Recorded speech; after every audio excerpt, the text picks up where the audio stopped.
नमस्कार। द्वितीय वर्ष राजनीति विज्ञान के प्रथम प्रश्न पत्र में आज हम कार्यपालिकाओं के बारे में देख रहे हैं। तो कार्यपालिकाओं में आज हम ब्रिटेन की कार्यपालिका, जिसमें सम्राट और राजमुकुट के बारे में हम अपनी पूर्व कक्षाओं में देख चुके हैं।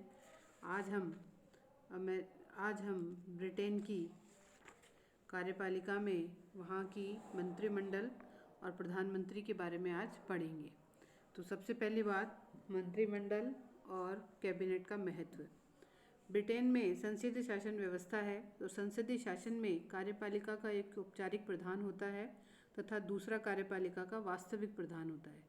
सत्ता का प्रयोग औपचारिक प्रधान के द्वारा ही किया जाता है और वास्तविक रूप से सत्ता का प्रयोग औपचारिक प्रधान नहीं करता, वरन वास्तविक प्रधान करता है। ब्रिटेन में सम्राट कार्यपालिका का औपचारिक प्रधान है और कैबिनेट कार्यपालिका की वास्तविक प्रधान है। प्रसिद्ध जो ब्रिटिश शिक्षाविद हैं वो ये कहते हैं डाइसी के शब्दों में कि यदि शासन का प्रत्येक कार्य सम्राट के नाम से किया जाता है, परंतु इंग्लैंड की वास्तविक कार्यपालिका शक्ति कैबिनेट में ही निहित है। यही हमने बेजहॉट का कोटेशन ली है, जो कहते हैं कैबिनेट एक हाफ फन है जो जोड़ता है और वक्सुआ है जो कि कार्यपालिका व्यवस्थापिका को मिलाता है। फिर है लावेल कहते हैं कि राजनीतिक मेहराब की आधारशिला है, यानी कैबिनेट जो है वो राजनीतिक मेहराब की आधारशिला है। यहाँ मेहराब से मतलब है महल से है। सन जॉरी मैरियन का कहना है कि कैबिनेट वह धुरी है जिस पर संपूर्ण शासन चक्र घूमता है, मतलब कैबिनेट के आसपास ही शासन कार्य चलता है। इस प्रकार से अगर देखा जाए कि ब्रिटिश शासन व्यवस्था में कैबिनेट का जो महत्व है पिछली 2 सदियों से चला आ रहा है। वर्तमान समय में लगभग सभी देशों में कार्यपालिका अधिकाधिक शक्ति प्राप्त करती जा रही है। ब्रिटेन में यह प्रवृत्ति प्रमुख रूप से देखी जाती है। परंपराओं के आधार पर सम्राट पूर्णतः एक औपचारिक प्रधान है बनकर रह गया है। व्यवहारिक स्थिति में जो है वो प्रवृत्तियों के व्यवहारिक स्थिति में वहाँ पर वास्तविक प्रधान जो है कैबिनेट है। फिर अब हम आते हैं कैबिनेट और मंत्रिमंडल का अभिप्राय। कैबिनेट और मंत्रिमंडल का अभिप्राय यहाँ पर है, मंत्रिमंडल का आशय उस राजनीतिक समिति से है जो प्रधानमंत्री के नेतृत्व में कार्यपालिका शक्तियों का प्रयोग करती है। लोक सदन के बहुमत दल के नेता को सम्राट के द्वारा प्रधानमंत्री पद प्रदान किया जाता है। प्रधानमंत्री सिद्धांत संसद सदस्यों में से व्यवहार में सामान्यतः अपने ही राजनीतिक दल के संसद सदस्यों में से अपने सहयोगियों का चुनाव करता है। इस प्रकार से यहाँ कैबिनेट का अभिप्राय जो है वह राजनीतिक समिति जो प्रधानमंत्री के नेतृत्व में कार्यपालिका शक्तियों का प्रयोग करती है, कैबिनेट कहलाती है। फिर हम आते हैं कैबिनेट के उदय और विकास में। तो उदय और विकास में ब्रिटिश संविधान की भांति ब्रिटिश शासन व्यवस्था की सबसे प्रमुख संस्था जो है वो मंत्रिमंडल का विकास है। मंत्रिमंडल का जो विकास है वह मंत्रिमंडल जो है वो विकास का परिणाम है, निर्माण का नहीं। इसकी स्थापना किसी संसदीय अधिनियम के द्वारा नहीं हुई है, वरन ये पिछले लगभग 3 सदियों के विकास का परिणाम है। यद्यपि मंत्रिमंडल के द्वारा 18वीं सदी से कार्य किया जा रहा था, किंतु कानून में इसके अस्तित्व को 1937 में सम्राट के मंत्री परिनियम मिनिस्ट्रीज ऑफ क्राउन एक्ट में स्वीकार किया गया।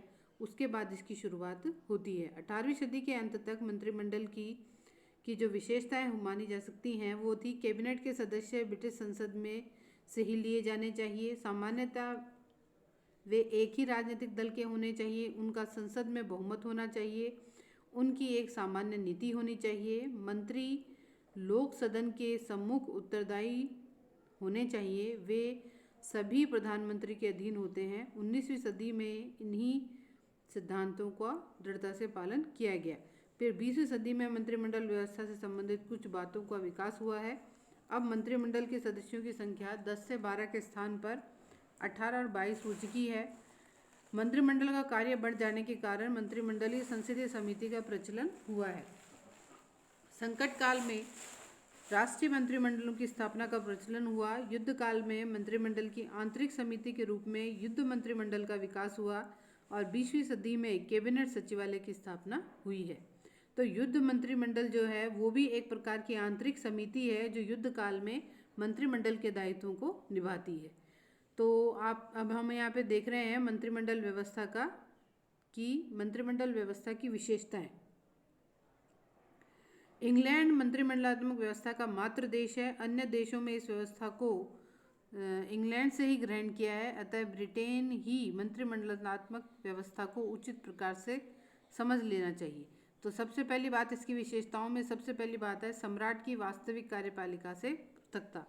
वास्तविक कार्यपालिका जो है वो सम्राट से बिल्कुल पृथक है। दूसरी है व्यवस्थापिका और कार्यपालिका यानी संसद और मंत्रिमंडल में घनिष्ठ संबंध। तीसरा है मंत्रिमंडल का सामूहिक उत्तरदायित्व। फिर चौथा है गोपनीयता यानी मंत्रिमंडल की कार्रवाई के संदर्भ में गोपनीयता का सिद्धांत। मंत्रिमंडल की राजनीतिक सजातीयता। मंत्रिमंडल पर प्रधानमंत्री का नेतृत्व। मंत्रिमंडल का गठन। मंत्रिमंडल के गठन की प्रक्रिया प्रधानमंत्री की नियुक्ति से प्रारंभ होती है। औपचारिक रूप से प्रधानमंत्री का चुनाव सम्राट द्वारा किया जाता है, लेकिन सामान्यतः ब्रिटेन की द्विदलीय पद्धति के अंतर्गत प्रधानमंत्री का चुनाव महानिर्वाचन के द्वारा जनता के द्वारा किया जाता है। सुस्थापित परंपरा के अनुसार सम्राट लोक सदन के बहुमत के नेता को प्रधानमंत्री पद ग्रहण करने के लिए आमंत्रित करता है। अतः सामान्यतः इस संबंध में सम्राट की व्यक्तिगत इच्छा या विवेक का कोई महत्व नहीं है। विशेष बात यह है कि ब्रिटेन में दोनों ही प्रमुख दल यानी मजदूर दल और अनुदार दल ने इस प्रचलन को अपना लिया है कि महानिर्वाचन के बाद इसके बाद जब कभी प्रधानमंत्री का पद रिक्त हो, लोक सदन का बहुमत स्वयं नेता का चुनाव करेगा और इस बात के कारण सम्राट के द्वारा प्रधानमंत्री के चयन में अपने विवेक का प्रयोग के अवसर भी समाप्त हो जाते हैं। इस प्रकार से इसमें अन्य मंत्रियों की नियुक्ति सम्राट के द्वारा प्रधानमंत्री के परामर्श के आधार पर की जाती है और रानी विक्टोरिया के बाद से ही इस संबंध में सम्राट का प्रभाव समाप्त हो गया है। नवीन सरकार के निर्माण का निमंत्रण प्राप्त होने के बाद प्रधानमंत्री अपने सहयोगियों की सूची सम्राट को देता है और सम्राट के द्वारा उनके नामों की घोषणा की जाती है। तो परंपरा के अनुसार अगर हम माने तो मंत्रिमंडल के सदस्यों के लिए संसद का सदस्य होना अनिवार्य है।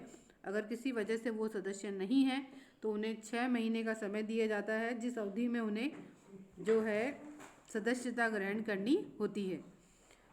फिर हम इसके बाद आते हैं कि उस लॉर्ड की उपाधि लेकर लॉर्ड सभा का सदस्य बनाया जा सकता है और वह उपचुनाव में किसी निर्वाचन क्षेत्र से चुनकर ही आता है। मंत्रिमंडल में दोनों ही सदनों को प्रतिनिधित्व प्रदान किया गया है। सामान्यतः प्रत्येक कैबिनेट के 4 मंत्री लॉर्ड सभा में से होते हैं। यद्यपि इस प्रकार की कानूनी व्यवस्था नहीं है।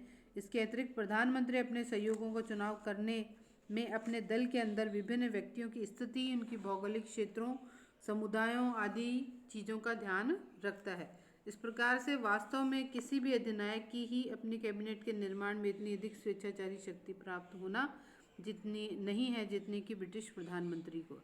मंत्रिमंडल की सदस्य संख्या निश्चित करना, उनके स्तर निर्धारित करना, विभागों, ये सब प्रधानमंत्री पर डिपेंड करता है। मंत्रिमंडल का निर्माण हो चुकने के बाद प्रधानमंत्री मंत्रिमंडल का कोई परिवर्तन कर सकता है। किसी एक राजनीतिक दल को लोक सदन में स्पष्ट बहुमत प्राप्त न होने पर संयुक्त मंत्रिमंडल का निर्माण भी किया जाता है। यह संकट की स्थिति में राष्ट्रीय मंत्रिमंडल का निर्माण भी किया जाता है। 1937 में सम्राट के मंत्री परिनियम मिनिस्टर्स ऑफ क्राउन एक्ट के अनुसार वर्तमान समय में मंत्रिमंडल में प्रधानमंत्री सहित 20 पद होते हैं और प्रधानमंत्री के पद को प्रधानमंत्री और राजकोष का प्रथम Lord, prime minister and the first Lord of the treasury नाम से संबोधित किया जाता है। मंत्रिमंडल के सदस्यों की संख्या कम और अधिक हो सकती है। 37 के परिनियम के द्वारा पहली बार प्रधानमंत्री और अन्य मंत्रियों का वेतन निश्चित किया गया। इस वेतन में समय अनुसार वृद्धि कर दी जाती है। इस प्रकार से आज हमने ब्रिटिश मंत्रिमंडल के बारे में पढ़ा है और ब्रिटिश मंत्रिमंडल और भारत के मंत्रिमंडल में बहुत सारे सिमिलरिटी हैं, क्योंकि हमने जो मॉडल लिया है वो मॉडल ब्रिटेन से ही ग्रहण किया है। धन्यवाद।